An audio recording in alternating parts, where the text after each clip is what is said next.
Hey to all my combo lords, welcome to another Demotro live stream here. Figured even though I've been doing a bunch of these, it's fun and today was a good day for it because this channel just shot past 10,000 combo lords subscribed. Pretty awesome.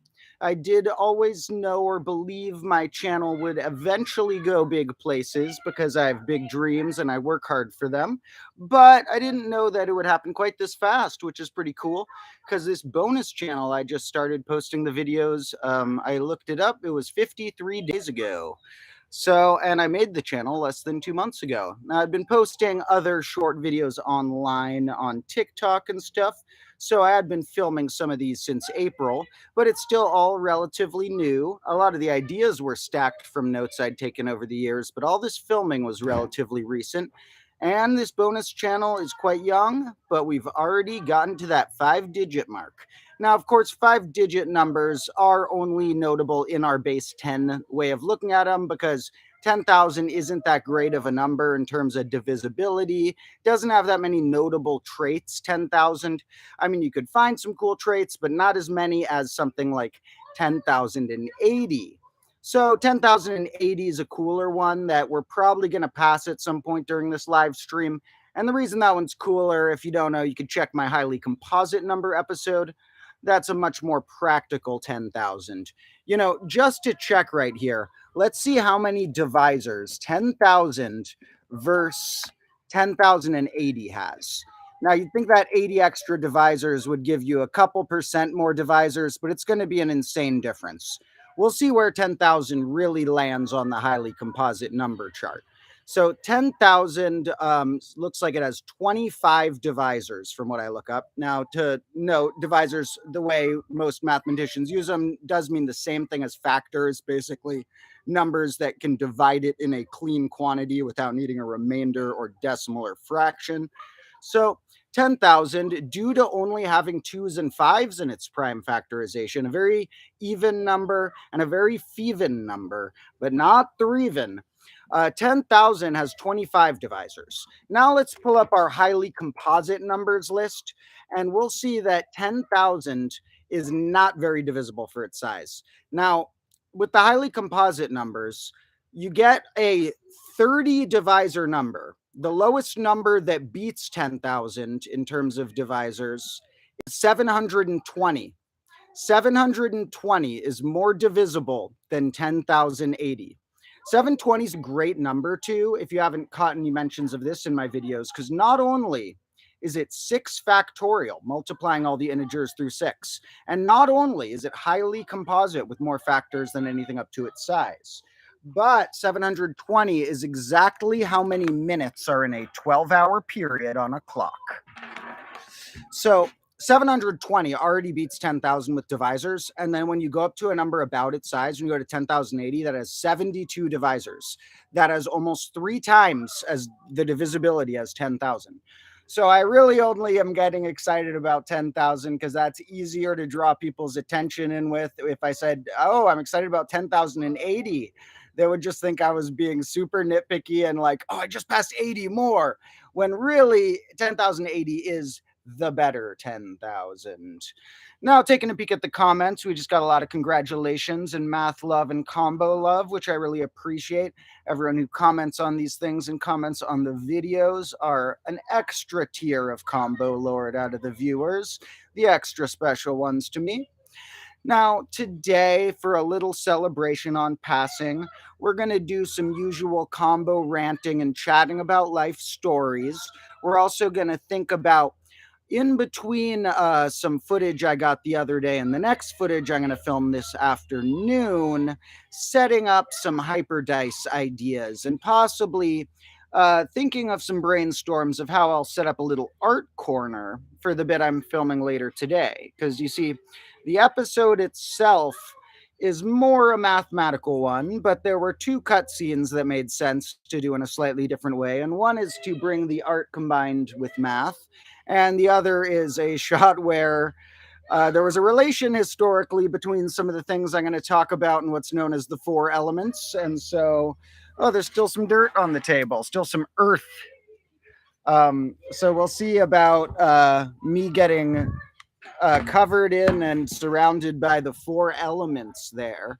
All I'm going to say about that upcoming episode, which is 2 from now, is that I might need to put a disclaimer at the beginning in the video that says do not copy anything you see in this video apart from the math. Because normally I just put that in the description, but I'm always a little worried that someone at YouTube or some algorithm is going to age restrict one of my videos due to like fire or other chaos. So if anyone, happens to see this from YouTube, remember my channel is purely trying to draw people's attention so I can teach them math and other scientific and linguistic concepts. So someone's liking the math stuff on the wall, which here we got a bunch of good equations. And like I've noted in the past, I actually don't have a good permanent marker with me right now, but the whiteboard markers do pretty good on there. If anyone has a favorite equation they throw in the chat, I may comb through the chat for equations later and put some new ones on the wall. I've already promised some people some equations I would put up that I got to go through some old comments and see what were the fan favorites that I agree are classic enough to deserve a spot on this green wall. Now, actually, I haven't live streamed from in my little own room yet where I sleep and stuff. Believe it or not, I don't sleep here. I do my work here, but in my room where we got walls colored what is accordingly or apparently called lizard green. And I partially picked the color already knowing I wanted green because I like that color. Because it had lizard in the title. I was like, that's a good shade name of green. So in my lizard green walls inside, there's some art hanging up on walls, but there's some vacant spots that I do think I need to put a bunch more equations on there too. So I do have a lot of favorite equations. So I'm going to have to really call through and only put the A tier and S tier equations. And, all equations are magnificent, but when we're ranking equations compared to each other, some are so classic that they're going to make others be, according to the curve of the others, some really good sounding equations we got to call under average if we're really being logical about the classic equations that are up there on the S tier. Someone asked about a chalkboard. Not as much of a fan of a chalkboard. Now, there'll probably be a chalkboard or two at some point in the combo class just to have some extra ways of writing. But I don't know. I'm team whiteboard. Chalkboards can be a little grating on the ears. Now, you can buy fancy chalk that makes it less grating on the ears. But something about the physical sensation I don't like as much as whiteboards. And yep, as a comment noted, I zoomed from 1,000 to 10,000 here and almost 10,000 on the main channel. A little story or timeline about how they went that's funny is, let me draw a little graph of approximately how my different channels have done.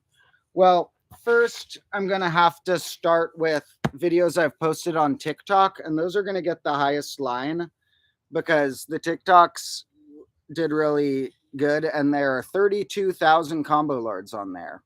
However, I'm more proud of the ones on YouTube because I'm more of a YouTube viewer myself. Now, then here we got, let's just say TikTok's higher. I'm just going to compare the YouTubes on this graph. So here we got when I first started posting on the main combo class channel was May 2nd. So May 2nd, the main channel started inching up slow and steady. Then around here, I started whoa, a leaf hit me in the head. That's lucky. So I started the bonus channel at the start of September, and I went like, and like past the main channel really quick, like all the way up there. And then the main channel took a little longer, because it's actually a kind of different set of viewers, even though a lot are crossover ones. Like, it's hard to get people to go from one channel to the other if they've been watching shorts to send them to the long ones and stuff.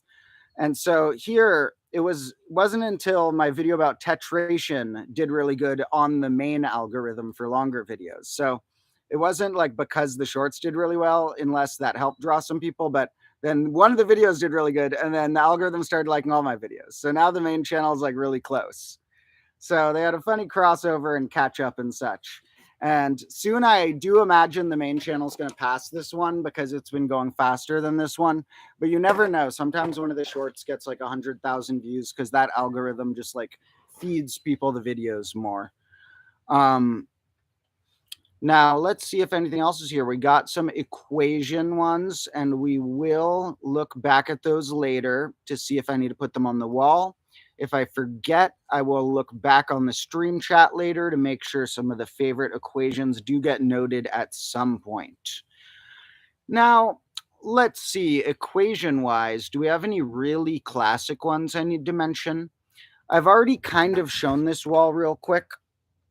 Well, someone's saying the Collatz conjecture, which is interesting. I could write the algorithm for that, of what you're supposed to do with values, but you can't really write an equation for the answer of where things go, because that's kind of the mystery. Like to plug in a number and to say it's end one, we don't have that sort of thing, but we could write the rules for it. Might be fun.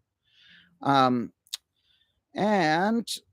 this is sunny and bright. We'll see what angle makes sense.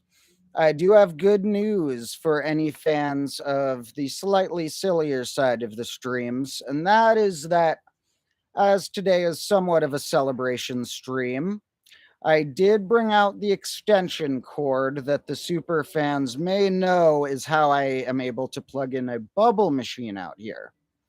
So, for all of the neighbors who were playing loud music in the background of my Threvens episode and making it harder to edit that, here is my accidental revenge. So we'll get those, and I don't mean that on purpose. I am probably more of an accidental menace to the neighborhood than any of them could be interfering with my videos. I got to be the loudest, and now I'm flooding the neighborhood with bubbles. So sorry to any neighbors who see this. It's for the sake of teaching the world stuff. Someone mentioned Euler's identity, and we definitely got Euler's identity up there. Now, in my episode about hyperdice, we go through another Euler formula gets mentioned that's sometimes called Euler's formula, but that's a bad name for it because Euler invented so many formulas or discovered them first, as far as we know, that if you look at the Wikipedia article for things named after Euler, one of the first sentences, let me see what it actually says, because it's funny that they like not only do they have a whole page about list of things named after Euler, but one of the first sentences says, in order to avoid naming everything after Euler, some discoveries and theorems are attributed to the first person to have proved them after Euler. So it got too confusing accurately naming all his discoveries after him. They had to start giving the names to other people. So the other Euler's formula that some people use that name for, apart from Euler's identity, is another classic one that might want to go on the wall soon, which is related to planar graphs and 3D shapes and stuff. And it's where you add up vertices and edges and faces. And if you, well, one of them gets subtracted, but basically there's a very interesting formula for how the vertices, edges, and faces must always correspond on 3D shapes and even something called planar graphs. Now, I don't need to get too into that in the stream because that episode should be coming out before long. Trying to get a main channel episode out every 6 days. It's hard right now because I don't fully have a team assembled. I have a great team of friends, but I'm not at the point where I can hire anyone consistently, like pay someone a salary. And so I can just find friends when they're willing to help me out for smaller amounts of money, or me buy them food or do them a favor. And so I've had to edit a lot of episodes myself recently, although I'm looking into other options and other people who will be helping me out. But in any case, once I make sure to have a team more assembled as the growing expands, I visualize the goal is to have a main channel episode once every 6 days, a short video once a day, and a live stream a few days a week, I plan. And there will be more. In grade -2 at some point, maybe right at the beginning, I will be launching comboclass.org, which I bought. And there will be a lot more than just links to the videos. There will be a lot of written stuff about math that corresponds to the videos. There will eventually be a lot of fun other stuff on comboclass.org as well. So we're just going to get bigger and wider and have more and more fun and learning around here. In fact, the first thing, once I make my first cent from YouTube, which hasn't happened quite yet, first thing I'm buying is a bigger and crazier bubble machine. But for now, we do have a medium crazy bubble machine, which I shall plug in. And hello to the commenter from Brazil. I always like when people mention that they're somewhere across the globe from me. That's pretty awesome. There's a lot of downsides of modern globalization and internet and things, but one of the plus sides is that I can spread my ideas much farther across the globe and spread common mathematical truths that I believe people should learn further across the globe than would have been possible 100 years ago. There are some ways in which I really wish I had like grown up a long time ago, not like 20 or 30 years ago, but like 1,000 years ago or something. Even though a lot of life was way harder back then, I'm a really old fashioned person. I like paper books, I like nature and stuff. But when I remember that I wouldn't have been able to teach nearly as many people nearly as quickly, and they wouldn't be as far across the globe, the people I would be teaching, then I'm like, okay, I'll accept the globalized internet world. I'll roll with it. I'll try and use it to my advantage. Somebody's birthday was yesterday. Happy late birthday. Is there anything cool about the number 1022? There is very close. 1023 and 1024 are very notable. Now, 1022 can kind of get a fun trait by being that close to them. And 1024 is the 10th power of 2. It's 2 to the power of 10, which represents doubling something 10 times. And 1023 is one less than a power of 2, which is known as a Mersenne number. If you've seen my Hyper 11s episode, what I call numbers composed of all ones, if you make a Hyper 11 in binary, the numbers that in binary are only ones, those numbers are one less than a power of 2. And they're known as Mersenne numbers because they're super important. They're also the sum of all the power of 2's leading up to that. So not only is 1023 one less than 2 to the power of 10, but it's also the sum of the first 9 powers of 2. And then and I believe you may need to count the 0th power on that before we've doubled, but I'm getting sidetracked by that. I can't go into deep thoughts of that because what I wanted to note is that the Mersenne numbers are extra unique because I don't think this is necessarily one of them, but let me see.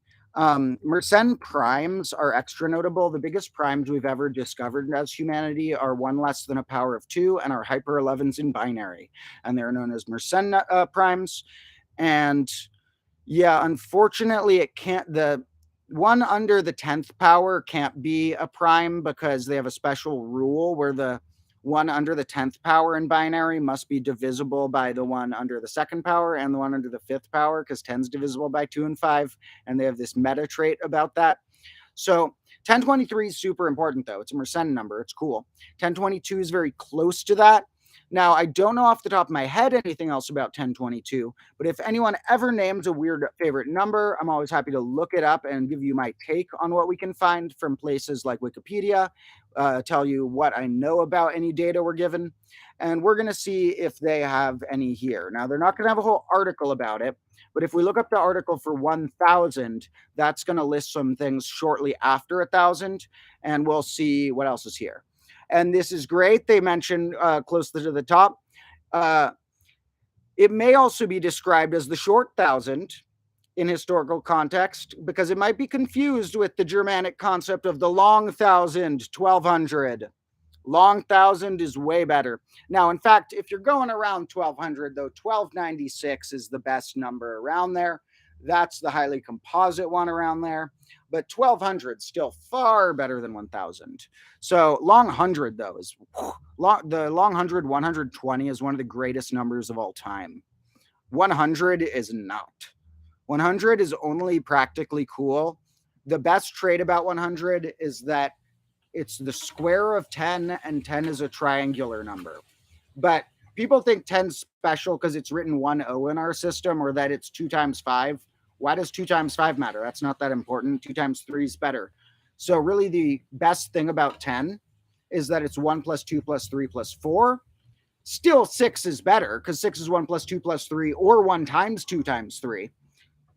So 6 is better than 10, but 10 is still a triangular number. And so the square of a triangular number is always the sum of the first sum amount of cubes. So the sum of the first 4 cubes is also 1,000. But that's only stemming from the fact that 10 is a triangular number. So that's where the pretty much the only cool traits of our illions and billions and stuff are coming from powers of 10 are, not because they have so many 5s in the mix. So looking up 1022, if they have it, it's a Friedman number apparently. Now those are pretty arbitrary, but they're basically numbers where using their digits and using basic arithmetic operations, including being able to clump numbers together called concatenation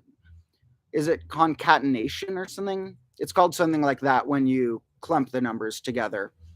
So 1022, they're saying you can make 1022 using 1, 0, 2, and 2, and by combining things. And they say it's because it's 2 to the 10th power minus 2 uses the numbers 1, 0, 2, 2. So that I would say is the other fun fact about it. It's 2 under the 10th power, and we can use 2 to the 10th power minus 2's digits re-scrambled to make it. I'd say that's some good facts about 1022. Someone asked how I know so much actual math stuff off the top of my head. I don't know everything, but I do know more about certain topics than the average person because I read a lot about it and I take notes about it. And so between having read things in multiple contexts and having written my own brainstorms about how they apply to certain situations, sometimes even having film footage where I'm forced to say the thing for a few different takes, sinks it into my brain pretty good. Now, with that said, I can still be forgetful and I can sometimes forget simple rules of how to like multiply things together or stuff that might seem basic. But there are certain things that for some reason are just like locked deep in my brain. And I'm going to give the credit to reading and writing for that. Someone asked about 53. Anything special? Well, we got a special non-numerical fact. 53 is the amount of days this channel has been alive, including today. Or it's been alive a few more days, but the amount of days I've posted anything on this channel. This is the 53rd day, guys, that I've been posting anything. So that's 53. So, and someone similarly asked where I learned all the stuff I present. That's similar. Some of the stuff I kind of discovered or invented or whatever by fiddling around with numbers because I love taking my own notes and explorations on numbers. I think it's good for my brain and it helps me discover stuff. And a lot of the rest of it is like classic number stuff that I read in books or articles or stuff. I just spend a lot of time looking for number facts because for some reason I find that really meditative. And so I'm like rolling with my weird addiction to reading math books because it's good for society. So I'm like, cool, I'll keep doing it. Now about 53 though, let's look up 53 in a similar way. And they might actually have a Wikipedia article just for 53. They do. I like how its first definition is it's the natural number following 52 and preceding 54. Because that's basically like the way you describe it is how many times have we done the successor operation on our identity element? Now 53, they then note it's the 16th prime number. So that's another definition of how you could define where 53 is, which prime it is. So it's a few types of prime they're noting, an Eisenstein prime and a Sophie Germain prime. I actually haven't mentioned either of those two types in videos yet, so we'll save those for future videos. This is cool. They say that this is only base 10 related, but and these now I'm getting from Wikipedia to note. These aren't off the top of my head. I just pulled up the 53 article. They say that the first 53 primes add up to 5,830. Which is divisible by 53. And they say that's a property shared by only a few other numbers. Now that is base 10-y, but even things that are a base 10 property that are only shared by a few numbers are cool. So they're noting that written in hexadecimal, which is base 16, it's 35, which flips it. And that's true for other multiples of it. 53 is what's known as a self number. Da, da, da, da. Okay, this is a good one. This is a big fact. If I had to say this is the deepest fact about 53, now this is not going to be something I can explain immediately because I'm still learning the topic of what's called group theory. And so I learn topics a bit at a time because I study many things at once and I can be a bit distracted I mean, not while I'm studying, but with what I study. And so group theory, I'm slowly learning more and more about. It's a very vast, interesting field. And so I haven't made as many videos about it because I usually make videos about things that I'm pretty feel concrete on my knowledge or my observations or my thoughts about. So I know I'm kind of teaching them right. So usually I make videos about the things I learned the year before that have now had time to sink in and make sure that I've seen them in a few more contexts and stuff. And so I'm not going to fully explain this right now, but I know it's important. Uh, Assuming this is true, I don't know this fact about 53, but Wikipedia says with 53 is the smallest prime number that does not divide the order of any sporadic group. Now, the sporadic groups are a certain subset of families of what's called groups. And one of my favorite simplifications of group theory is probably there's a really good the channel 3 Blue One Brown, which is one of the greatest math educators on here who I would love to work with someday. Grant Sanderson, who makes that channel, very different style from what I do here, but very great videos. He's one of the best, along with this dude Mathologer and probably Matt Parker, who runs Stand Up Maths. Hope, like a lot of people say, I'm the greatest math channel. From me watching those guys, I think I still have a little catching up to do, but I do have the potential to become the greatest math channel, and you will watch it happen. But basically, there's a really good video he did about this thing called the monster group. That's this massive group.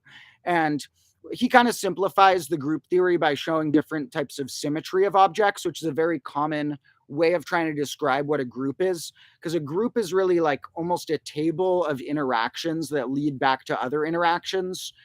And like modular arithmetic tables that I show are very similar to a subset of a subset of a subset of what group theory is. And in group theory, the sporadic groups are a big type of them that don't follow as typical of rules, but they've proven that like which ones are there and that there aren't others. And the proof of this, the classification of the finite simple groups, and the finite is the ones, I mean, there are infinite versions of these, but like the prime elements practically, not prime number, but the building block elements of groups that are these ones known as sporadic groups that don't fit as typical of patterns. They proved the finite simple groups are fully classified in a 10,000 page paper written by many mathematicians over many years. That the mathematical community is still trying to simplify without losing any of the fullness of the proof. And that's a really tricky, long goal they're having. Can we make this shorter while still having fully proved this? But that's something that barely any mathematicians understand. Someday I'll go on the quest of trying to read a little bit of it, and we'll see when I'm ready if I can understand it. But many mathematicians who are brilliant mathematicians cannot understand that 10,000 page paper. Now, what I like about some simplifications of group theory, such as one of the ways the 3 Blue on Brown video introduces some stuff about that, is you can kind of describe what group theory is as all the ways something could have symmetry. And so that is a simplification of these tables, but if you imagine that, that kind of holds true of what it's analyzing. And so, like if you imagine a like 5-pointed star, what are the ways that it could rotate and be the same shape? What are the ways it could flip and be the same shape? What are ways that it could do one of those actions combined with another and be back exactly where it started? They've weirdly enough proven things like, oh, for any type of regular polygon, it's part of this one type of cyclic group that does this. It could have any infinite amount of sides, but they know what to do with it, the analysis of it. And then for the weirdo groups, they've somehow proven they have them all. Proven know all the ways things can be symmetric, essentially. Sounds pretty wild, but that's why I say that group theory is one of the deepest current things going on. Let's see if we got any channels. Someone's also shouting out Black Pen, Red Pen. He's cool too. I don't watch as many of his things because he does like a bunch of videos that are a little less time on editing, and like he's a little more, and I don't mean this in a negative way, but a little more on quantity over quality of an individual one. So I haven't seen as much of his things because he has like tons of channels and stuff, but he's a great math educator. So shout out Black Pen, Red Pen. He's awesome. Um, yes, somebody, the Magic Fellow here, has been recommending in the chat to check out the Discord server and subreddit. If you want to post, maybe if you're still here, Magic Fellow, or anyone who has the link, repost the Discord link here would be cool if anyone wants to join there. I'm going to go in and make a few more people like moderator like people. I still am figuring out how Discord works. I'm using it for the first time for this, but I'm going to make some people be able to make it a cool little community in there. Same with on combo class, or the subreddit r/combo class, which I can put a link to that right here. Someone else, if they want to throw the Discord link in the chat, if anyone has it. Those are good places if anyone wants to just find other people to either discuss my videos, make dumb memes about the video topics, or about me. I don't care if I look silly. Or if you want to just chat about any mathematical or scientific topic with people who you think have a similar approach to learning. Because if they're here watching these videos, they probably like a similar style of slightly chaotic learning with many topics that delve into beautiful, surprising things. Slightly mathematically oriented. So, someone's asked my opinion on math being discovered versus invented, a very classic question. I've kind of touched upon that before, but it's a good question I'll come back to here. So, I think I lean toward the deepest answer to that, to me, is that that's one of the deepest questions of life that we'll probably never really prove in our lifetime, along with like, that's up there with like, are we in a simulation? What does it mean to feel certain emotions or do certain things? What does it mean to this? There are some big questions about life I don't expect to prove in my lifetime, but it's very great to formulate hypotheses about them and ways at which we can approach the lack of knowing them and find beauty in that. And so to a degree, that's one of the big questions is the universe made of numbers, or are we just using numbers as a further translation of something not number based? I don't really think that I have the answer to that. I don't think anyone does right now. But I do think that I lean more toward there are aspects of the universe, at least, that could be described number like. I do believe 2 plus 2 is 4, not just in our language. With that said, there are a lot of ways we use numbers that are language like, that are certainly different and a translation of a translation of a translation of whatever's going on in the universe. So we are translating things many times through layers of language and analysis, but I do think there's some numbers going on deep in there. I do think that part of my religion practically is that numbers have something very important about them. Sorry to all the comments. I cannot answer all of them, but hello and much love to all of you. I'm skimming down a bit. I cannot answer all of them, but someone's asking if someone has the Discord invite. I'll just grab that real quick while I chat. And someone mentioned Ramanujan, who I have to mention because, too, he is one of my favorite of all time. When people ask my favorite mathematicians, I believe that it's hard not to give a pretty classic answer for my favorite of all would be Euler, who I mentioned earlier, spelled Euler. He invented and discovered so many things and just such a magical, influential person. He would just have to be the greatest, probably. But then you get a few others who are incredibly great, too. Euclid, back in his books Elements and stuff, was one of the first pioneers of being one of the greatest mathematicians imaginable. Gauss did unbelievable things in his lifetime. And Ramanujan died way too young, and he's probably on most people's list of top 10 mathematicians. Most likely only him and this guy Galois would be like the ones who died super young and still make it on most lists of the greatest because of how much they did in a few years. And Ramanujan's extra special because he wasn't formally trained. I can relate to it in a bit. Although I did have normal math schooling, I ended up not pursuing it as deep in college as most mathematicians and going off to my own paths of reading and studying in my own notebooks and studying patterns and finding things. And sometimes I found a pattern that was already true that maybe I would have learned in a class, but I feel like I learned a lot by getting there myself. And he did that with everything. He like proved all the original postulates that we took for granted to himself, writing on random slabs and stuff.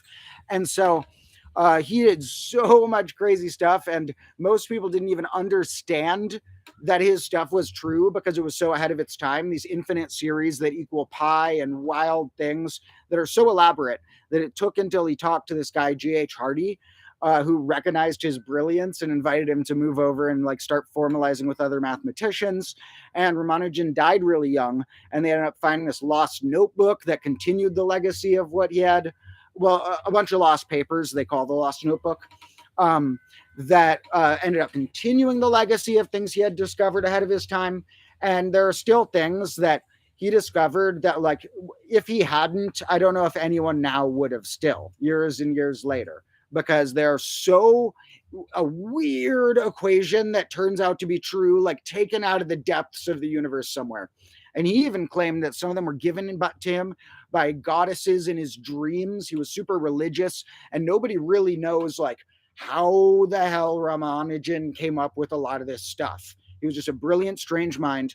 And I believe part of it could have been because of his unconventional training and having to do a lot of the discovery himself.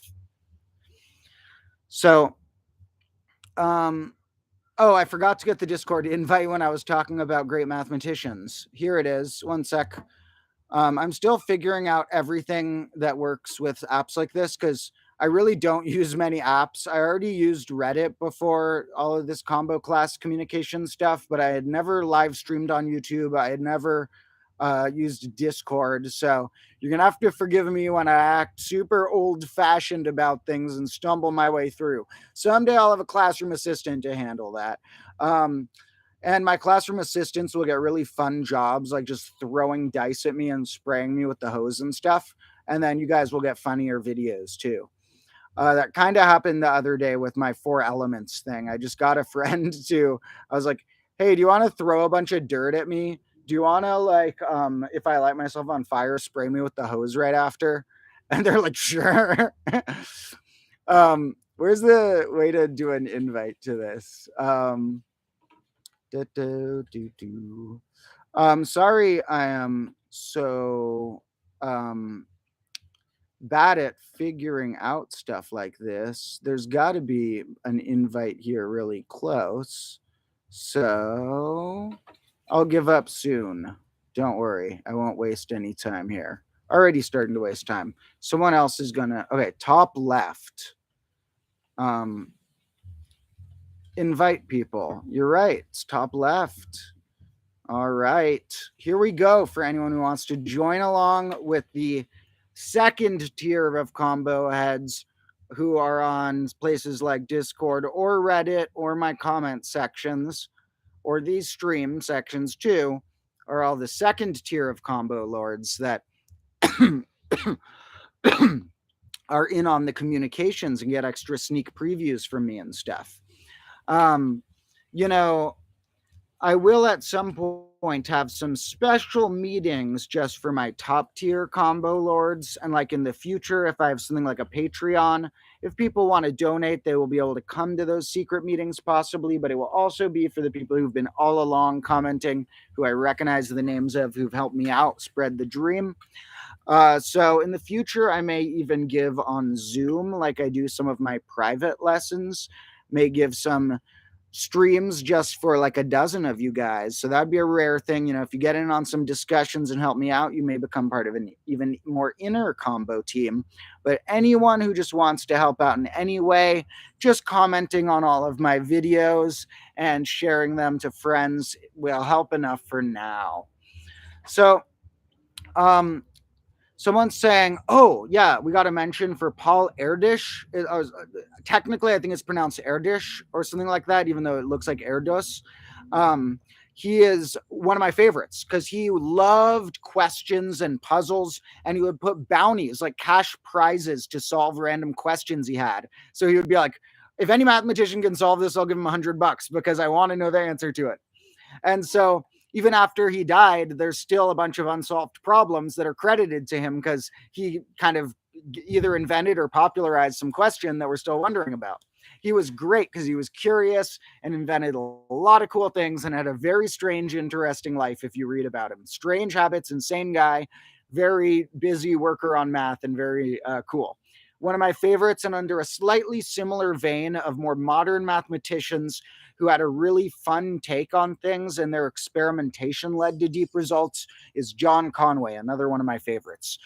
John Conway played with games a lot, and by inventing game theory, he stumbled into other fields of math as well.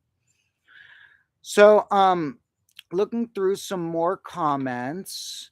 Yeah, someone's mentioning congrats on the exponent video. That's definitely why the main channel's blowing up. This channel just passed its 10,000 just because there are so many short videos here that picked up the algorithm well there. And the shorts videos often do really well here.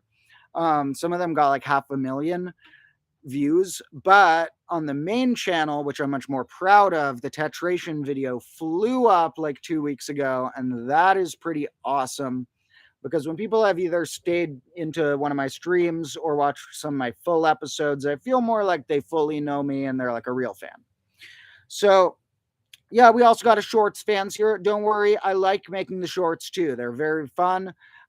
Not every day will I have new shorts, but once I make this my full job, I will. And in the meantime, I'll do it whatever days are possible, even though I'm more dedicated to making sure I get long ones every week or so, or hopefully every 6 days. I usually try and get short ones every day. They're fun to make too.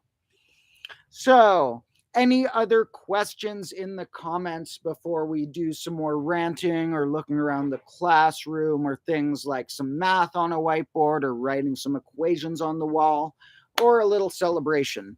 While we wait to see if anyone has one question, I'm going to see if we've passed that magical, highly composite number that we're pretty close to.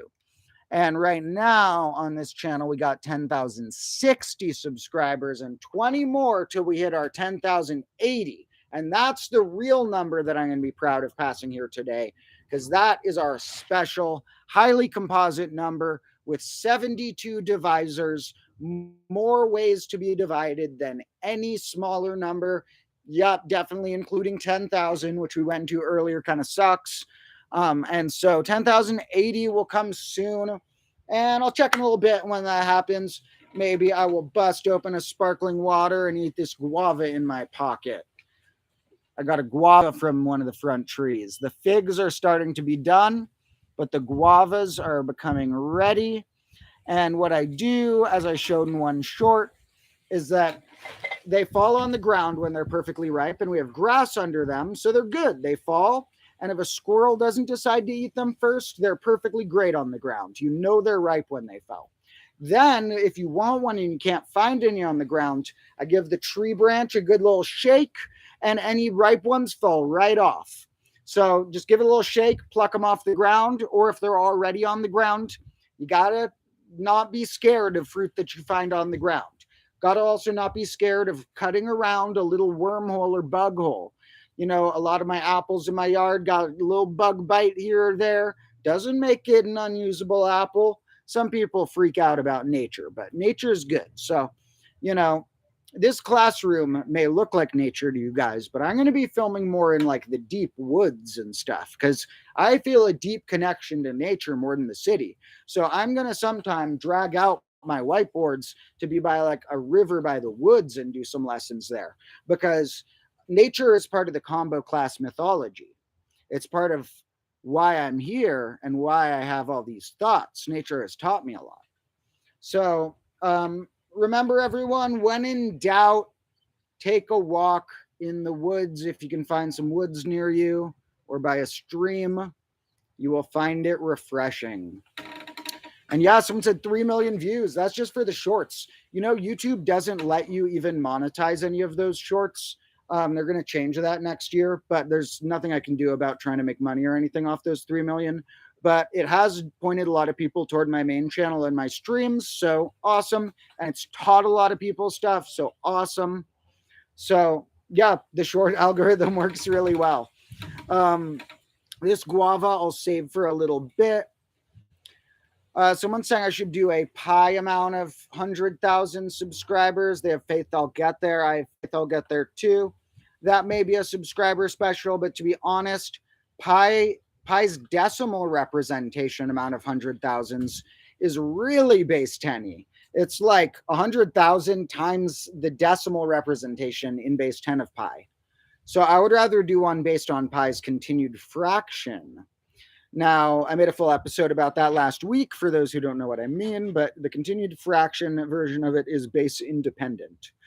Now, with the pi amount of 1,000, I might do that. I'm fond of highly composite numbers, and I'm also fond of powers of things like powers of 2, powers of 3, square numbers, cube numbers, and such, and factorials also.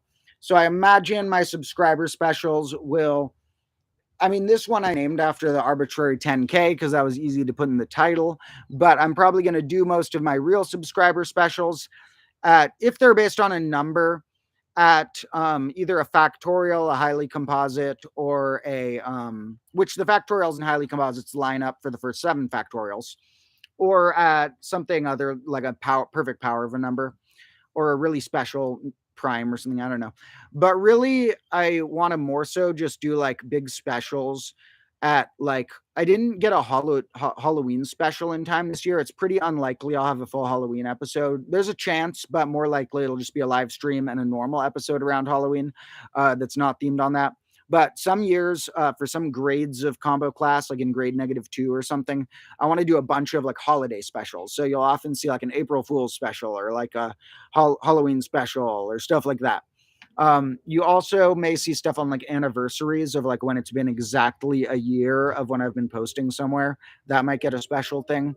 And you also may see them on at the, what was I going to say? Oh yeah, like at the end of the grade, I'm going to do a really long episode that's going to be more of a glimpse into more parts of my life, kind of like a mix between a stream, but things I've been saving that I haven't shown on stream because they're like extra exciting, mixed with stream like stuff and some math personal discoveries and stuff that I'm not sure how to put in a video, but there'll be a pretty long epic video probably at the end of the grade. However, I have a lot to achieve in grade -1 before I'm ready to call it grade -2. And so I would say that when the desk broke, that was about halfway point through like me filming all the grade -1 stuff. But I've been filming the shorts since April, and I'd gotten some footage of the combo class long videos since a couple months before that. And so even though the desk breaking may have been the halfway point, we still have a ton of episodes coming. So I imagine that the grade -1 will probably last until about next February or March, until maybe around April Fool's Day next year, somewhere around there will be grade -2. And there may be a miniature break in between. And if there is, when you see me again, well, there probably won't be more than a few days to like build suspense or something. But if you see me going into a grade, don't have fear if I have a new fresh lab coat and a new fresh desk and a new set. It's only going to be fresh for so long the way I teach. So I will probably have a new lab coat and a new desk per grade, but I'll save the old lab coats. Don't worry. And the old desk will be unsavable by that point. So someone's asking plans for the winter when it gets colder. Luckily, I don't live somewhere that snows. I live in Berkeley, California. Pretty temperate weather here. It doesn't get freakishly hot or cold. It will rain though, and when it rains, that's the main crazy thing out here. I have like a battle against the rain, and it is part of nature, and I love the rain too. It's good for the front yard, and it washes my clocks for free. So me and the rain have a love-hate relationship when it comes back here, and that's something I got to watch out for, like putting tarps over things. But and they still get wet because I don't do an insanely good job, but I try and put tarps over some whiteboards and stuff so they don't get fully ruined. And then when it just gets cold, I'll just bundle up a little more out here. It's not going to really snow or anything. In Berkeley here, occasionally you'll get like a dusting of snow on a really rare occasion, but It's pretty middle weather because we got all the fog. I'm actually the reason why the Bay Area is like that is because there's an estuary, which is a little saltwater bay that comes out from the coast. And I'm on the East Bay, like on the other side of the estuary, where it collects more fog than usual.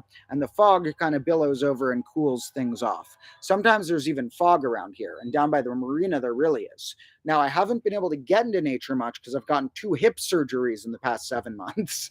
But once I'm fully recovered from those, which I mostly am at, although I'm still like my body has a lot of problems from past craziness. So I still am going to need physical therapy for a while. But my legs are mostly like good from those surgeries. And so I'm going to be, and now I got ceramic and titanium in me for anyone who didn't know. But now that I'm going to be able to hike again, I'm going to sometimes bring you guys on camera down to the marina because here where I live in this combo class, when you hear the train is really close. It's like not many blocks walking that way. And then a few blocks past the train, you get these parks at the marina. So pretty cool spots. When we go there, we're going to see some fog. We're going to see some water. We're going to check out whether this spot called the Brickyard, where I used to go, that used to be super awesome and it was made of landfill. There was all these bricks that they now tried to turn into like a more public, like maybe even paved place and like parking lots near it and stuff, or like letting the old parking lot get closer to it. And so I'm worried they ruined my brickyard. I know they built over an old dog sanctuary where people would bury their dogs. So that's kind of evil. However, maybe they didn't know. I don't know. Corporations, though, they just needed money. So that's kind of bad. They took over the brickyard. I will check that out, see what cool spots are still lurking around protected by certain wildlife privileges that they're impossible to build on because they're protected. And I'll see what aspects of the brickyard still look bricky and cool. Now, for those who don't know, the ground we're on right now is landfill. This was water enough years ago. They put stuff on top of the water, landfill, to expand and to have somewhere to put the landfill. And this would have been water far enough long ago. So it's like weird dirt. If you dig in it, you hit like glass and bricks and stuff. But they put a specially brick-based landfill at this spot called the Brickyard I've been chatting about, which we'll see if the Brickyard's still cool. In any case, I have footage of it from the past. You guys have no idea how much past footage I have. I used to be obsessed with filming before I started this channel. So I have whole eras of my life intensely documented, crazy eras. Now let's see what else we got here. Someone's saying, what special things will I do? I forget what they're replying to. Maybe they meant like in my finale specials or my subscriber specials. I don't know. What are some fun things I would put in there? I might like introduce you guys to my family or my best friends. I might show you guys some really like rare clips from my past I've never shown before. I'll probably like do some silly explosion type thing in a safe way, like some type of firecracker or something like that. I'll probably have some strange, rare type of fruit or dessert or snack that I've never tried before for a strange culinary experience, especially if it's a rare fruit I've never had. I love that. And then, I don't know, we'll find some fun stuff to do. We'll take some cool field trips somewhere, maybe. We'll maybe look at some old family photo books of mine. It'll be like the subscriber specials will be a little less math teachy, although I might show you like some really fun backstory of things I've personally solved or some, other stuff that didn't make it into a full episode. So we'll see what makes sense doing this. There's also other ideas I'm not saying right here because I don't want to spoil all of my secret thoughts for you guys. And I will probably also get a bigger bubble machine. And things like bubble machines, I will get in bigger and larger quantities. I'll get a fog machine. I'll get, it'll be fun. We'll do a lot of crazy stuff. I'll pet my cat for an hour live stream. No, I don't know. My cat would go for it.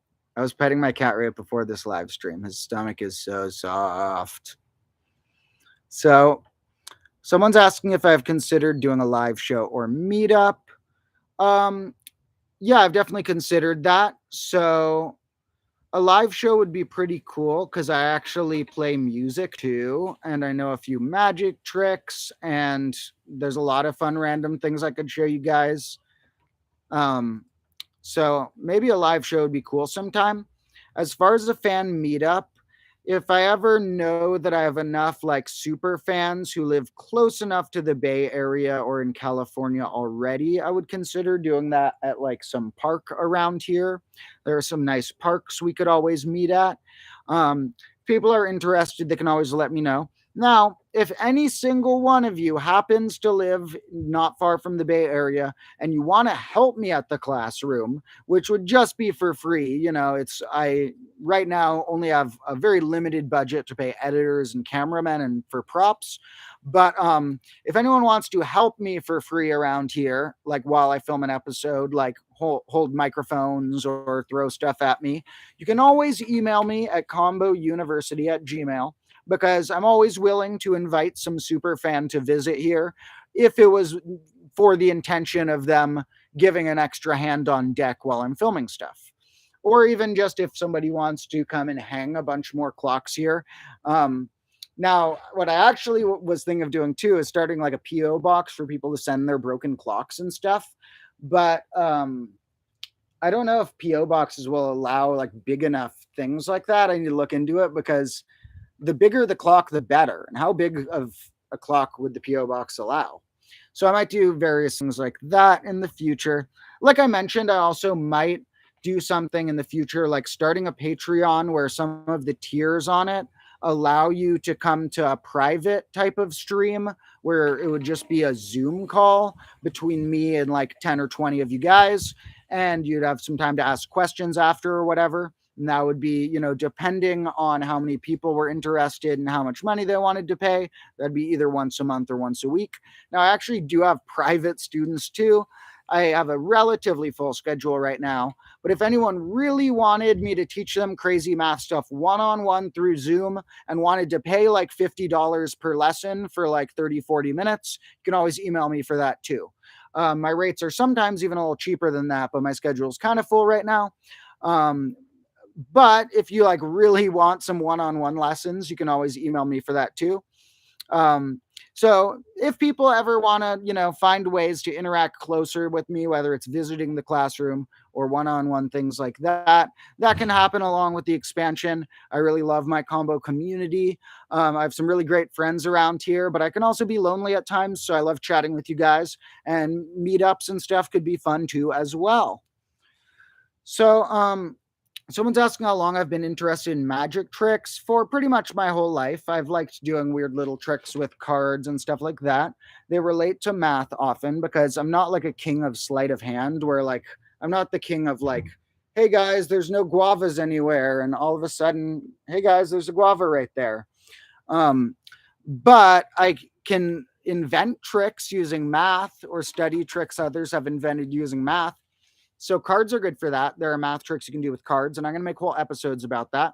I have invented some tricks of my own too that I think are pretty cool using math tricks and decks of cards. So those are fun, and I will show more of those in the future. There is actually a short I made. Maybe I'll put that up today or tomorrow on YouTube Shorts. I don't think I've posted it yet, of a short video of a card trick I made. So I'll throw that up on here maybe later. But magic tricks are fun. Some mathematicians like them. One of my favorite mathematicians is the logician mathematician Raymond Smullyan. He wrote some great logic books that are like logic puzzles with fun, like fantastical analogies or real world anecdotes that contain funny, silly, interesting logic. So he really taught me about some magnificent things over the years and really got me hooked on the whole field of propositional logic when I was younger with his book, What is the Name of This Book? Very amazing book. And so he loved magic tricks as well. And I've also read of some other mathematicians who do. You find interesting correlations sometimes where, like, a lot of mathematicians I've heard about like things like magic tricks. A lot of them play piano. A lot of them like cats. A lot of them like gardening. And those are all interests of mine very deeply. And kind of coincidentally, when I read that, I was like, that's weird. I feel like all these tropes of a mathematician. I didn't realize that. Um, So that can be interesting. Although mathematicians, there are many tropes of theirs that I certainly don't fit as well. So let's all here expand the mold of what it means to be a mathematician. You guys know, like, someday I'm going to be presenting big math things, and everyone else there is going to be kind of mad that they spent so much time going through institutions and getting diplomas and stuff when there are sometimes other ways to approach education, and apparently even approaching getting a big fan base with your education. So, like I said, I don't even have really a like 4-year degree in math or whatever. I took about 2 years in college, but I consider myself a very trustworthy source on anything I state in a fact-like way, and I'm very careful with the things that I'm not sure if that I read a proper source, or I'm not sure I remember properly to state that, or to say this could be true or I think this is true. But if I just say something's true, um, yeah, I'm trustworthy, but it's because not because of a diploma in my case.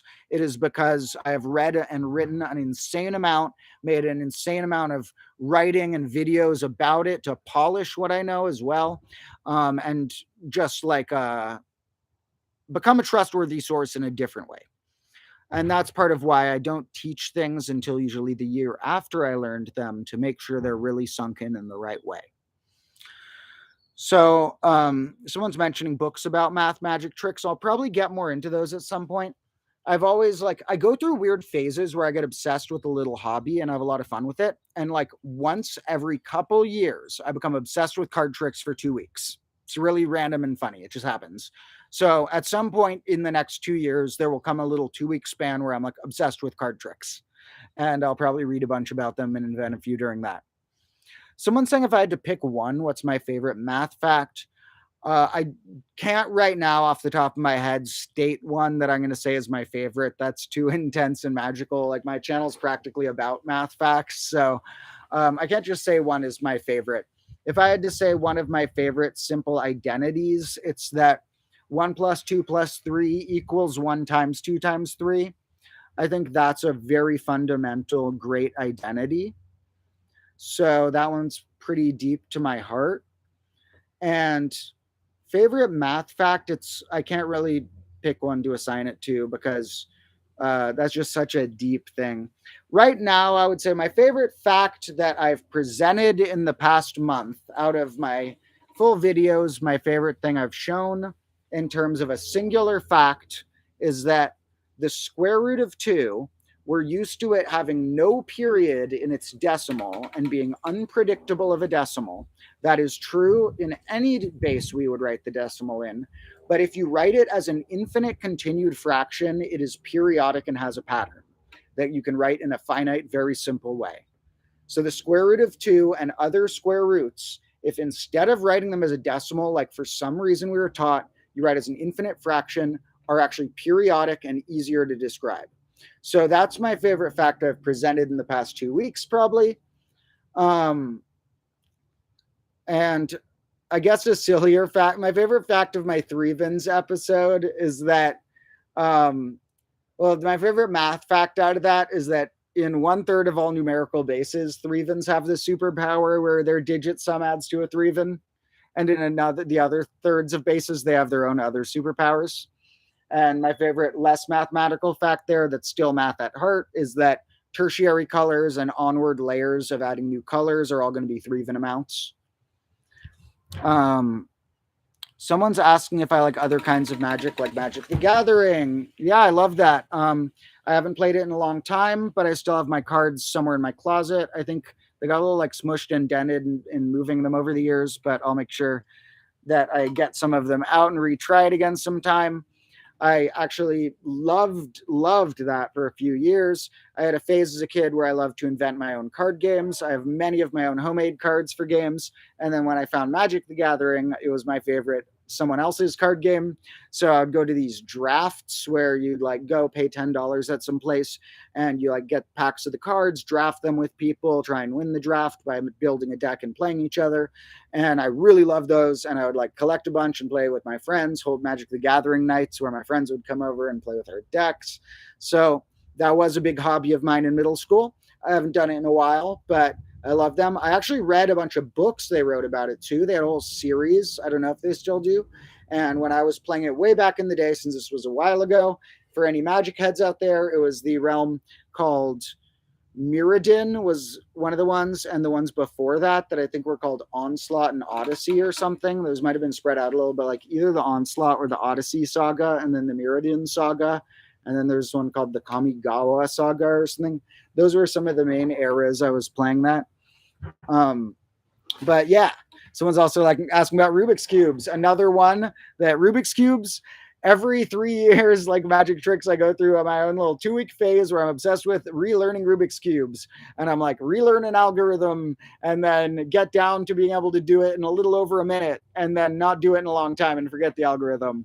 But yeah, I had in middle school again, phase where me and my friends would do Rubik's cubes all the time, and we would try and get our time as low as possible. And I need to look up what my lowest time was, but it was somewhere around a minute, maybe a little less. And yeah, I want to relearn that at some point because Rubik's cubes are really fun as well. There's also, I have the type of brain that can be really good at that, but I'm not going to spend enough time to be someone who solves it in like 20 seconds because that takes a really big dedication. Kind of similar to like chess. Like I have the type of brain that would work really good to be a chess player, but I'm just never going to spend enough time doing online chess or reading about it to like learn all the sequences of moves to look out for and positions to look out for and stuff. So like chess and Rubik's cubes and stuff like that, I am definitely in the hobbyist realm, but they are fun. And there's even one of the numbers back there is how many permutations a 2x2x2 Rubik's cube can be in. And that number keeps popping up into the videos because it's the only thing on that wall written all the way on that side. So you guys got to remind me that if I ever start writing equations on there, to write them on that side. But then also, if I write too many over there, I'm going to have nowhere to hang the clocks. I need somewhere to hang the clocks when I have 400. Someone says they can solve cubes in sub 30 seconds. Pretty sick. One of my friends is really fast at it, and he also tried as challenges holding his breath underwater a bunch of times. And so he's like, maybe at some point going to try solving one underwater, and I'm going to film him if he does and make sure that he lets me put it on this channel, which he will. So maybe I can convince one of my friends to practice that and try and solve one with his breath held underwater. So someone else got a 15-seconder. Sick. Yeah, cubes are fun. They're good ones. I don't even have like an expensive enough cube that I think I could do it that quick. I bought like a really cheap one, but they're great. I'll bust it out again more. I think actually it's probably out here. My cube's probably not far. Let's see. Sorry if I'm off camera, guys, but you see, I feel like my cube's got to be here. I don't know. It's somewhere around here.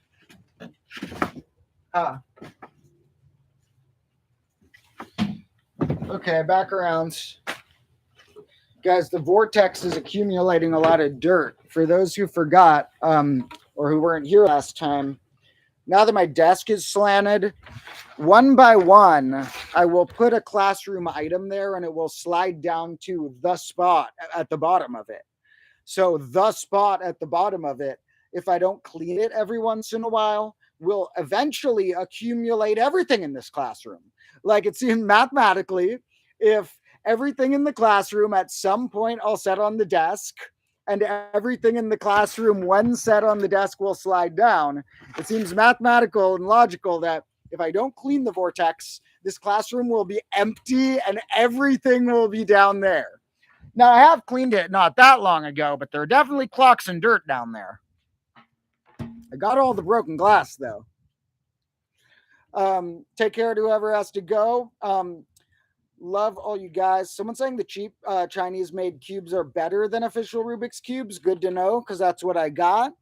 So I think it's almost time to bite a guava. Oh no, my battery's really, I'm at 1%. This might die. Let me try and plug you guys in before it dies.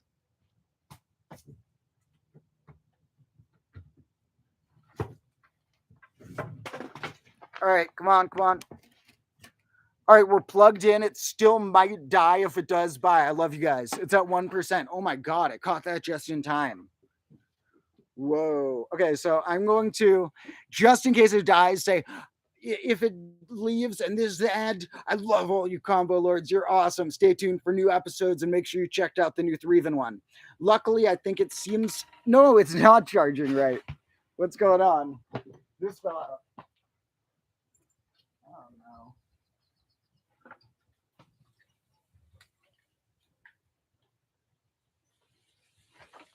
Is it going? It's charging. Okay.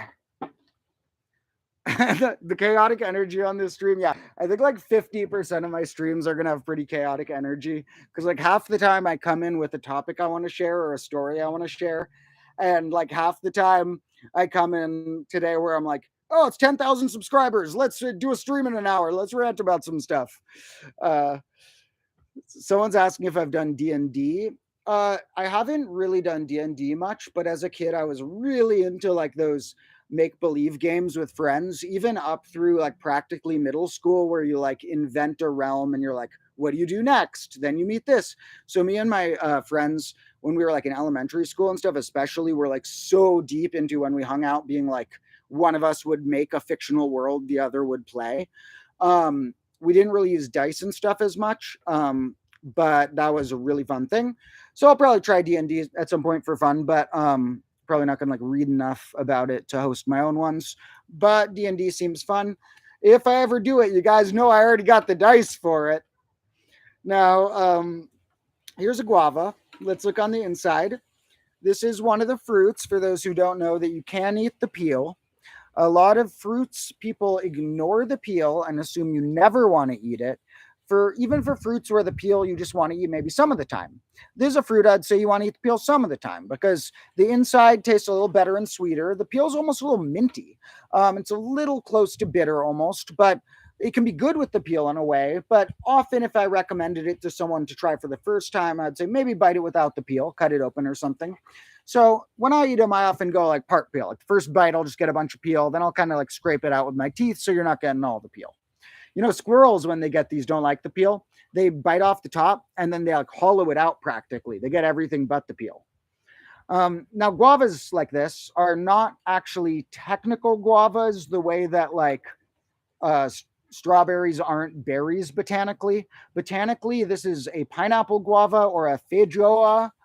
What's the name? It starts in an S. Feijoa celoiana is the name for this. So some places just call it a feijoa. I may be pronouncing that wrong, and many places call it a pineapple guava. And it's basically considered a guava, but botanically, there's also a type of thing called guava. That's this thing's cousin that is the guava. I don't know.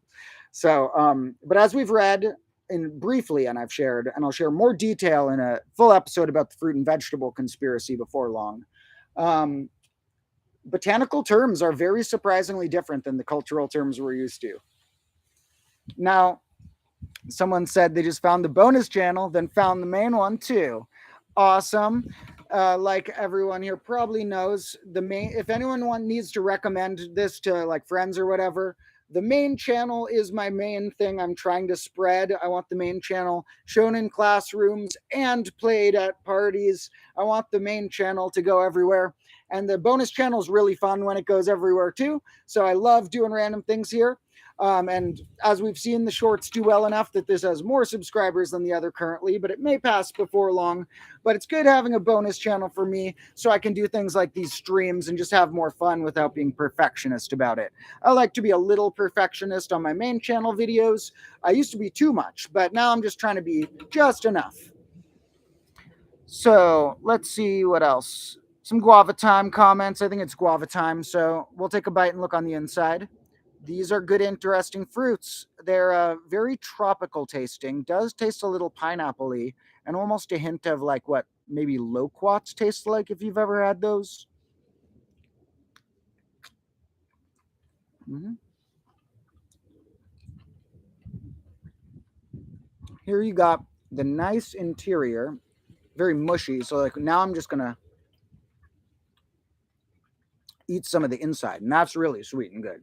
The peel's good, but a little sour, and I kind of like the peel. I'm gonna have like a little peel in this bite. Mm-hmm. Mm-hmm. All right, that was good. Thanks for sticking with me for a little snack break. I do like making whole episodes about snack breaks once in a while too, because I find that wait, a little guava in here. Sorry. I find that food is something people like watching. There's old like channels dedicated to like the whole like mukbang type thing, which isn't my variety of teaching about food, but people want to watch food, and I think it's because we have an animalistic caveman like desire that if you see food around, you feel safer. Because back in the day when you were cavemen, like you see food, you're like, okay, I'm set for the night. Cool. So I think that people even digitally seeing food gives them a weird like gut old school like ancient reaction. And so for some reason people find videos about some food topic very like appealing and clickable. I can understand like if there's like something about like this is the best type of sandwich of some sort, I might be more likely to click it than like this is the best type of some random non-food thing.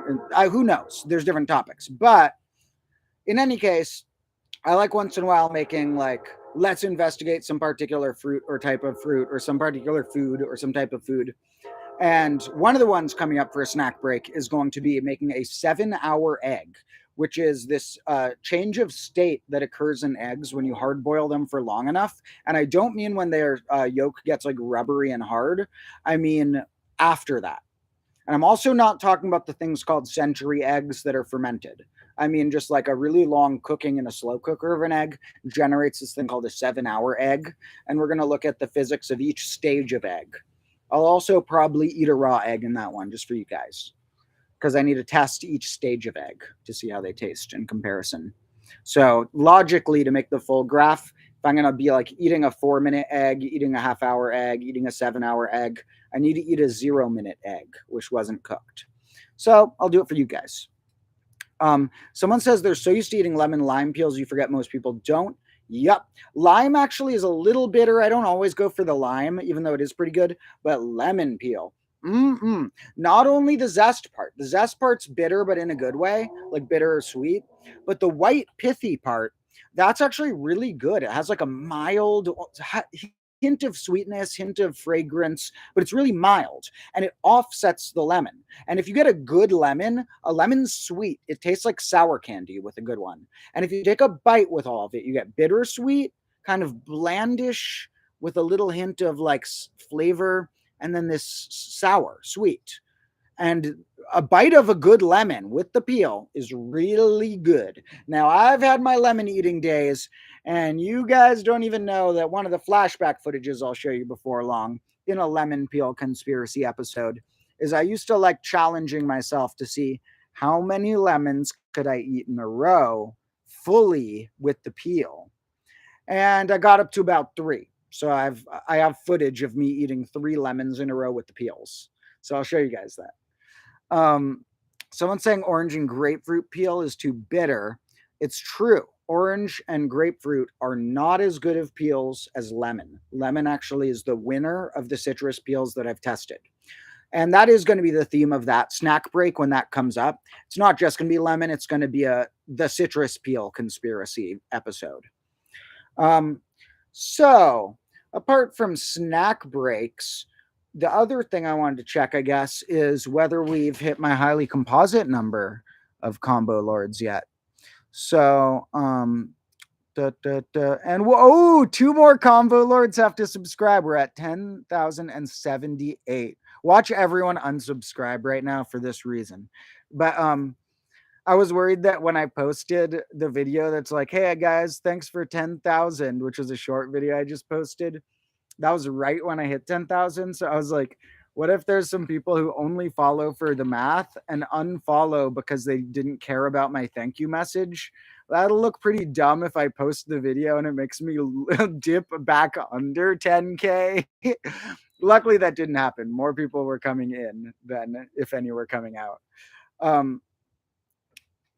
Let me text a cameraman real quick who I just got a text from. I will continue chatting with you guys, but essentially today I do have one more scene to film for my dice based episode. It's As I mentioned before, not a probability dice episode, but about the shapes. Someone says every YouTuber's experienced that fear. Um, which fear?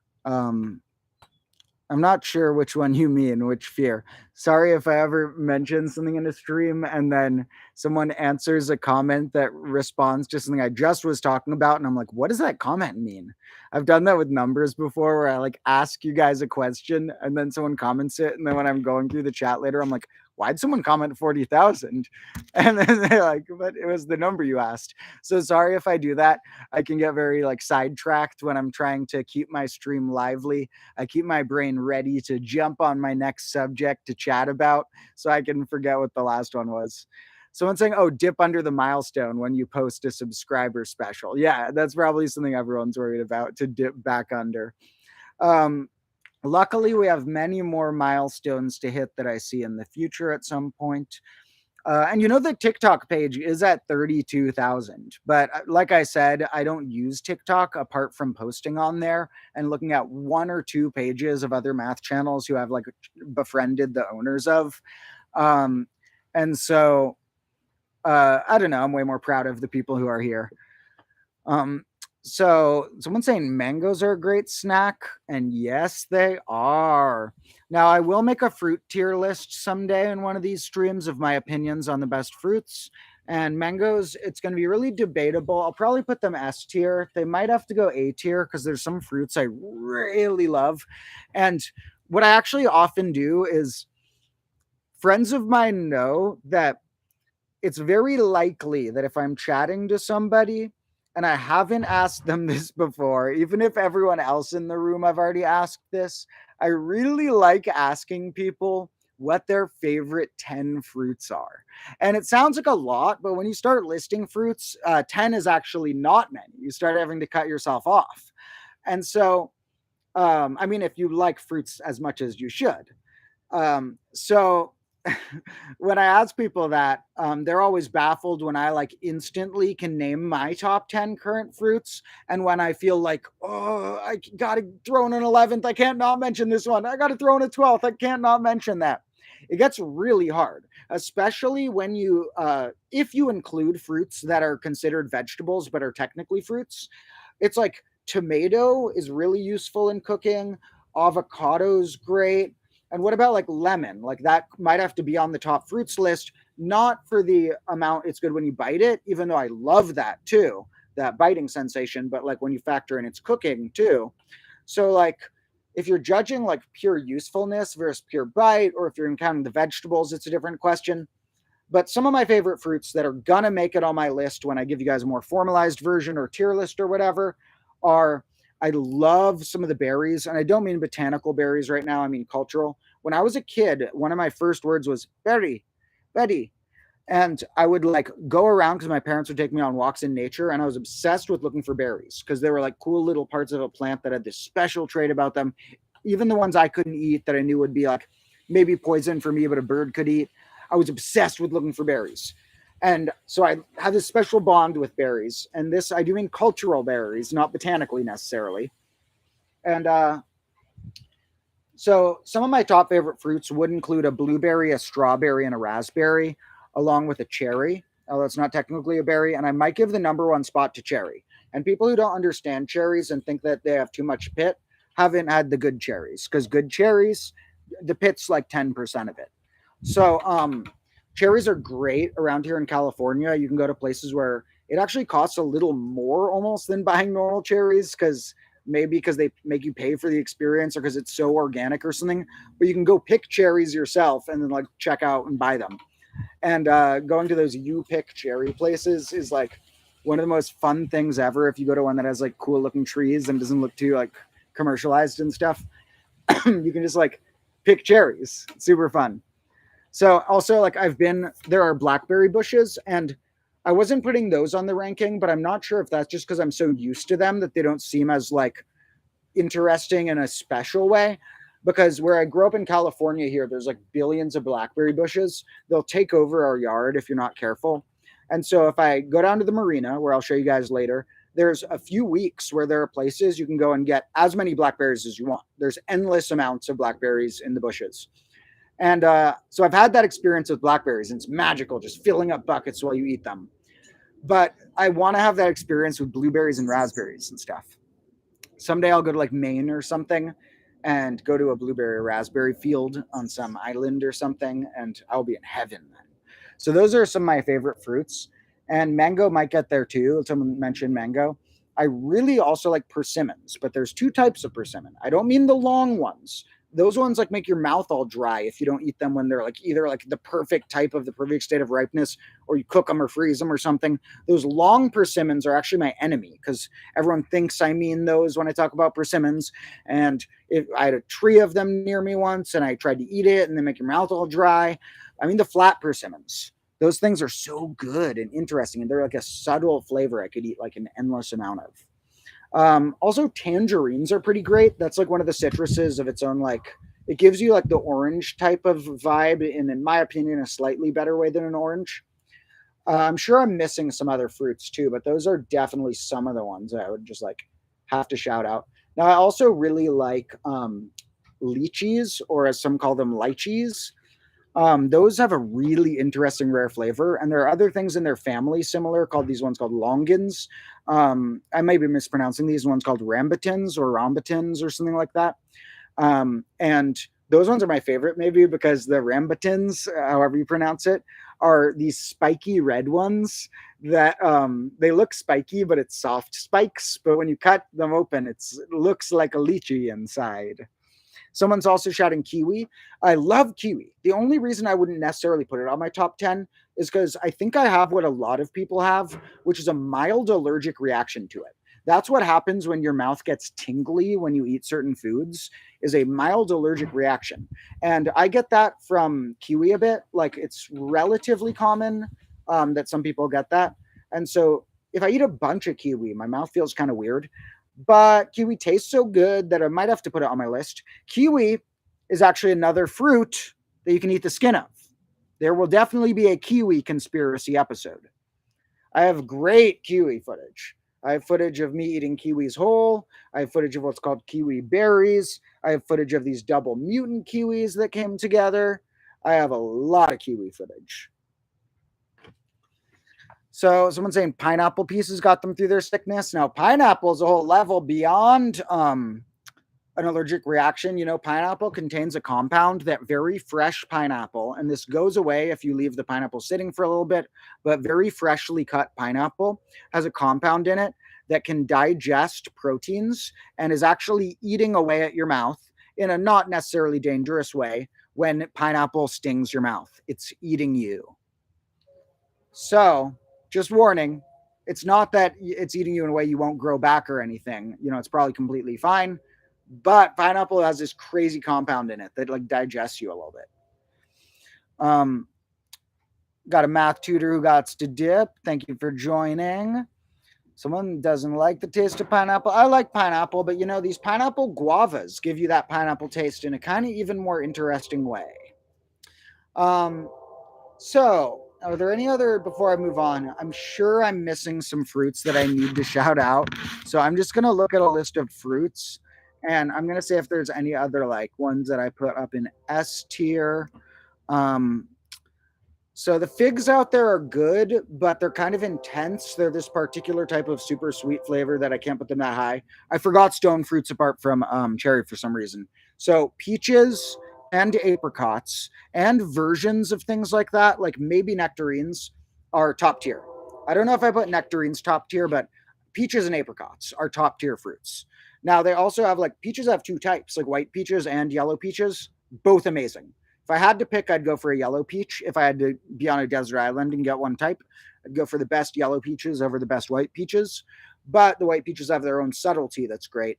So those are both magnificent. Now, apricots. I am going to be controversial right here.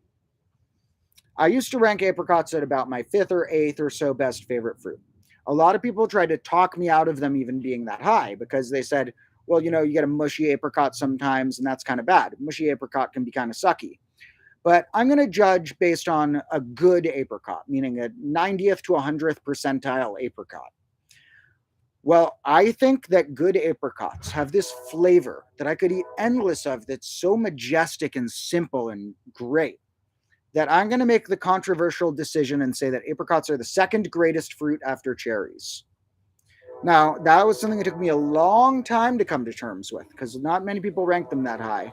I was putting other fruits higher in the past. But I flashed back to memories of childhood and just waiting to get a bag of apricots and being able to eat as many as possible. And then memories to now being like, when's the apricot coming next?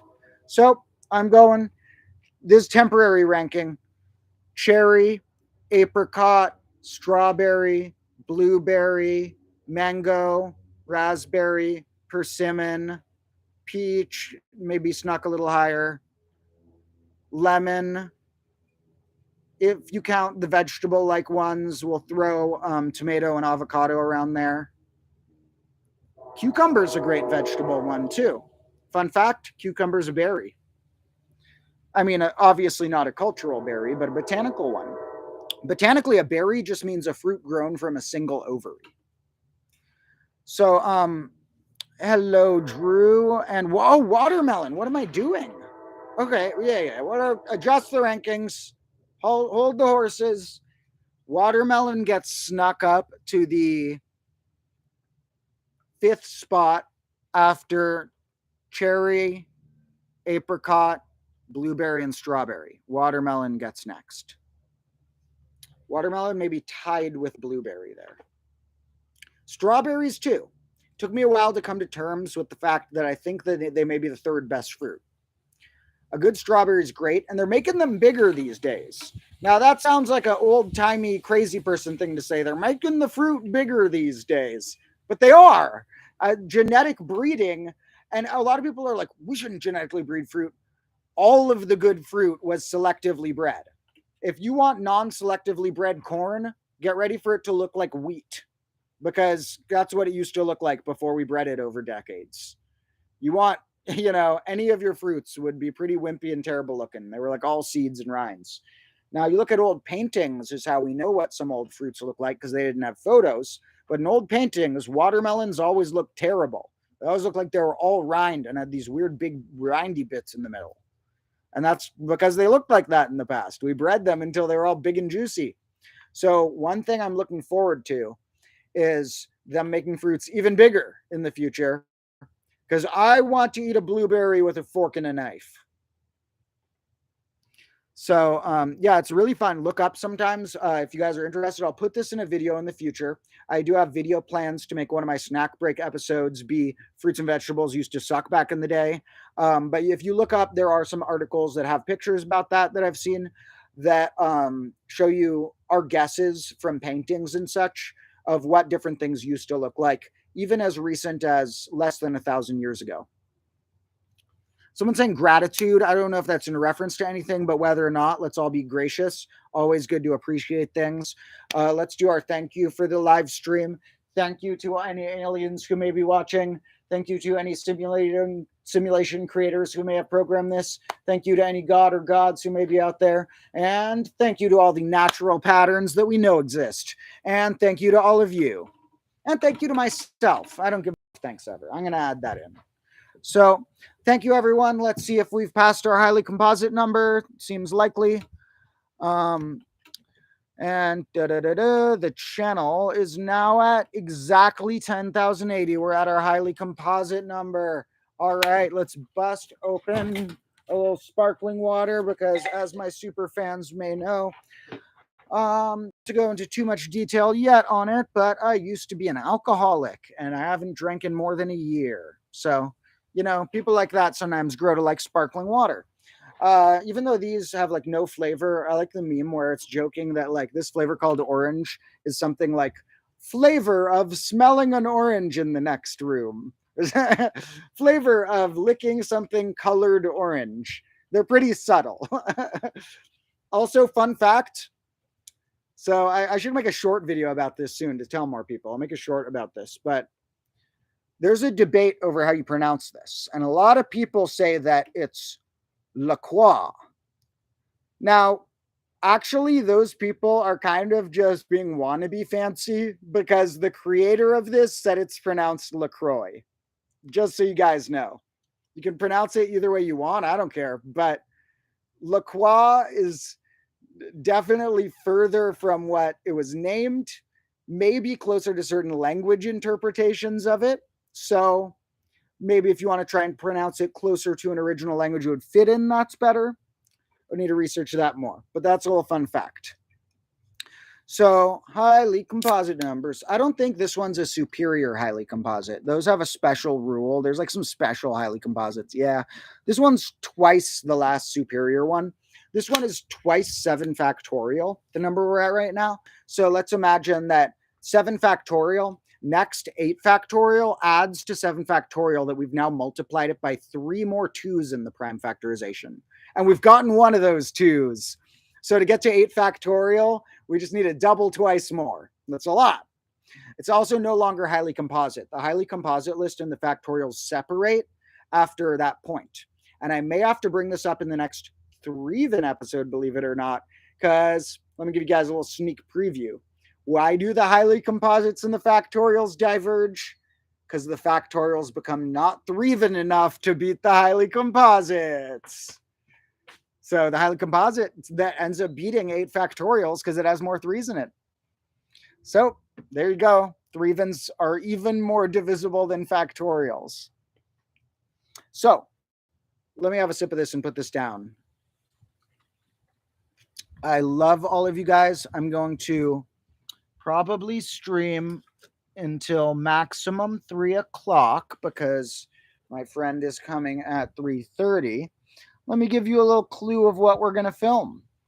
Now, in this whole episode, I'll give the clue that there's 2 episodes from now it's going to come out because we still got one more clock-related episode that's dropping next, or I call it next week. Remember, combo class weeks start on Mondays. We're going by the work week. So this week or next week, depending how you count your Sundays, we'll have another clock-related math episode with a lot of modular multiplication.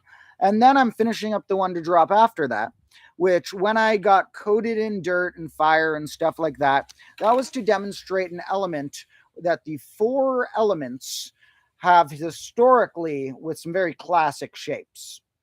And so today we're going to use art and geometry to prove that these shapes have a certain type of classicness that other shapes don't have.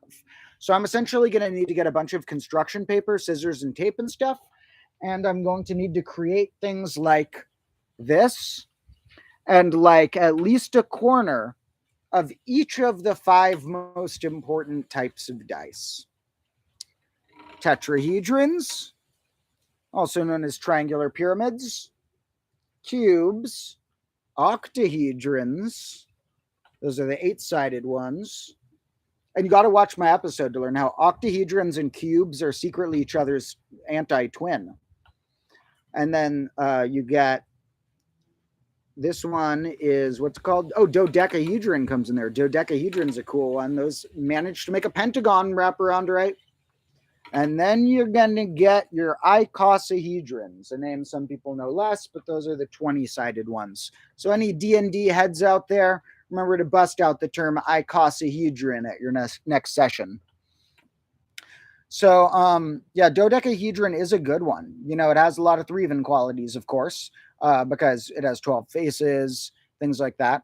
So there's 3-evens and evens all over those 5 dice. If you look at, we'll see a chart in the episode about how many vertices, edges, and faces they each have. And that will lead to that other Euler's formula I was hinting about, which, to be a little more specific, so you know what to look out for, is different from Euler's identity, which is on the wall. This one is often called Euler's characteristic. Someone's rolling a D12 right now. Tell me what you get.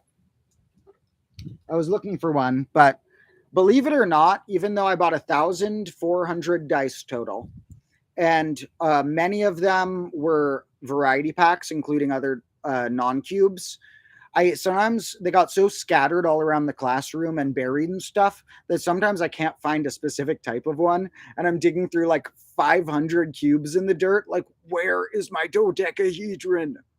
Someone got a 4. Cool. Dodecahedrons, if you check one of my short videos that will maybe be in a future episode as well. Um, if you put the right numbers on dodecahedrons or even six-sided dice, although it would take more with six-sided dice, they can copy many, many other types of dice with the exact same probability charts. Now, the true interesting types of dice, no, I mean, not the true, there are many types, but the most interesting are a type known as intransitive dice. I've been investigating these for a while, and I've come back to my investigations now. And this is something that I think I've made some important personal discoveries about. So I'm holding off on making an episode yet until I can actually talk to some more like official mathematician people or people of that nature to give their thoughts on some stuff I may have discovered. But we will see this magical one called intransitive dice show up in the future. I didn't discover those, but I may have discovered some things about them. So dice are pretty great. You can talk all about the probability, but today it's about their shapes. Of course, when you guys see this, I think the 4 elements clip will maybe be your favorite and will be why I might put a disclaimer at the beginning of the episode. Also, during the episode for the intro and the outro, I re-propped up the desk to try and fix it for a shot, and it broke during both of the shots. But it's on video, part of the shot. So the desk got re-propped up and re-broken twice in this episode. Now, there's also, now the inside of here, until I wash this thing, and even after I wash it probably, is coated in dirt. You guys want to see a funny clip? Someone's saying they'll have transitive dice. Just to be clear, they're intransitive or non-transitive, but I'm pretty sure you just spelled it without that or whatever. But transitive would be the dice that aren't that. Like more normal dice are transitive because they follow the transitive property. I'm going to show you guys a really rare clip right now. It's going to be on my phone, so it might not be the highest quality. But I think since I've chatted enough about sneak previews of the 4 elements and stuff, I'm going to show you a sneak preview of just the dirt one. You'll have to wait to see the fire one. So this is my explanation or this is during the episode when I wanted to show that the element of dirt, this does require a little spoiler. The element of dirt was believed by Plato to be composed of cubes. He thought they packed so well.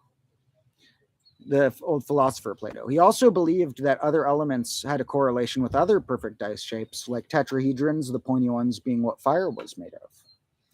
Now, this is my visual demonstration of what he thought cubes were made of. Wait, I gotta restart this clip. Sorry, like you guys know I'm terrible with technology. God dang it. Okay, here's the sneak preview. Where is it? Okay, there we go. Here's my demonstration of what Plato thought cubes were. So I have a lot of dirt over me in the episode. Hopefully that was visual at all or visible. And then the even better shot you'll have to wait to see is when there's fire coming out of my lab coat and I had my friends spray me with a hose. So that was 2 elements in one shot. That's a good thing about when you need to demonstrate something about water after you need to demonstrate something about fire, is demonstrating something about water afterward also can fix your fire demonstration from being a potential problem. Of course, I have to recommend, as usual, I'm not recommending anyone play with fire. I'm not even recommending you get dirt thrown on you. I had like allergies all day. Afterward, my tongue was dirty, my face, oh my God. So I'm not recommending that you guys do any of that stuff. Remember, I do this so you don't have to. And so it gets more other combo lords to be drawn in and learn about math. Someone's saying, good thing I got the lab coat. It does protect me from a lot of stuff like dirt, thorns, glass. The lab coats probably really come in handy like in a actual like essential way around here, not just as something that I've grown to like wearing. Yeah, it was a lot of dirt. I had some potting soil. And so Basically filled this up with potting soil. And so I was already filming with one guy who was like me and my brother's friend. And then my brother was hanging out with some of his friends who are also basically friends of mine in our yard in the front part. And so I just like came by and I'm like, hey, any of you want to throw a huge amount of dirt on me and then spray me with a hose? And one of them was like, yes. And so I filled this with potting soil and had them throw it at me. Um, so I do have to log off pretty soon because my camera friend's coming in half an hour, so we can build dice shapes to finish off what we need to get for that episode, which I believe the titles of the next two will be something along the lines of we're going to get modular multiplication magic. And I might stick Clock Quest somewhere in that title because it's kind of another Clock Quest one. And then we're going to get the mysterious hyper dice sequence. And then I'll actually see what's after that. I'm not positive. I have a bunch of episode ideas like basically ready to go. So I'm going to film another one either on this Tuesday or Thursday. And I don't know what topic yet. So I'll see which one I pick.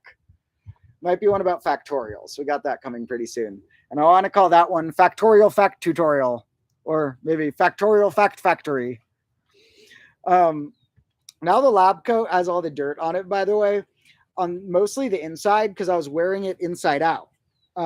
Because inside out has like there's prickly stuff here. So if I'm not wearing a layer like this, wearing the lab coat the normal way now gets melted clock scraping my arms and stuff. And this weird dice sticking out. So I often have to wear it inside out now because I accidentally got melted clock on the inside and not the outside when I put out a clock with it. And so now that I've worn it inside out, though, then the paint got all on the inside out because I was wearing it inside out. So now the paint's on the inside. So now there's like, if I wear it outside, I got prickles and I got dirt everywhere. If I wear it flipped, then I got cool dice and paint, but there's like, now I got dirt all over the inside and it's inside out. So it's both directional. They don't advertise it as such, but it's reversible. Also has an inside pocket that's now an outside pocket, but technically an inside pocket if this was the right direction. Like I said, I expect to get one new lab coat per grade. There'll probably be about one grade per year, but it's not exactly correlated with that. It's when it makes sense to move downward to the next negative grade, when I know the time is right with what we've achieved in a given grade.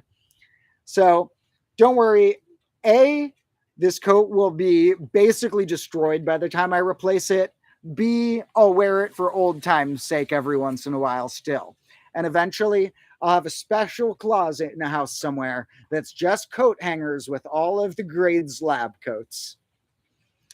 The desk, I'm just going to wait until it's literally like part of the ground practically. You guys want to see what the bottom of the desk looks like now? Look, this is what is inside an IKEA desk. Let's see. Can you see that at all? This thing right here is like this weird like honeycomb material. That's what's inside like a sturdy but from IKEA type desk. And that started breaking first, and that was a clue that I should have known the desk might break at some point. Is I have footage actually of me like kind of peeling back a little layer of the desk, not in a way that broke it at all, but like peeling back this little layer and being like, I wonder how this is going to hold up when the rain hits. And that was some foreshadowing because when the rain hit, everything hit. So I love you guys. I think I should log off now because then I can get more ready for my filming this afternoon. As usual, I want to say that if anyone wants to super help out in any way, or even like I mentioned earlier today, if you happen to live in the Bay Area somewhere and you want to help out even on an episode, or if you just want to help me in more like general online ways, sharing the love, send me an email at combouniversity@gmail.com. I'm already talking with a couple fans there who are awesome, who I will get back to soon if they happen to be listening. And also, if you just want to chat with people, go scroll up and hit that Discord link right now, because I think once I end the stream, the chat goes away for a while until they process it, and then the chat comes back. So go up and log on to that Discord or to the Combo Class subreddit if any of you want to chat with other combo heads or things like that. In any case, stay tuned for a lot more learning. We'll probably have another short episode later today, if not for sure tomorrow. And we will definitely have another full episode coming, I believe, next Thursday or Friday. I'm trying to get them out every 6 days. So, love you all. We're going to cut it off here. Hope everyone has a wonderful day full of learning, a little bit of laughing, maybe a little bit of nature, maybe a little bit of music, maybe a little bit of petting a soft animal, as many of those as you can fit in. Maybe a little good old reading a book. So take care, everyone. Love you guys.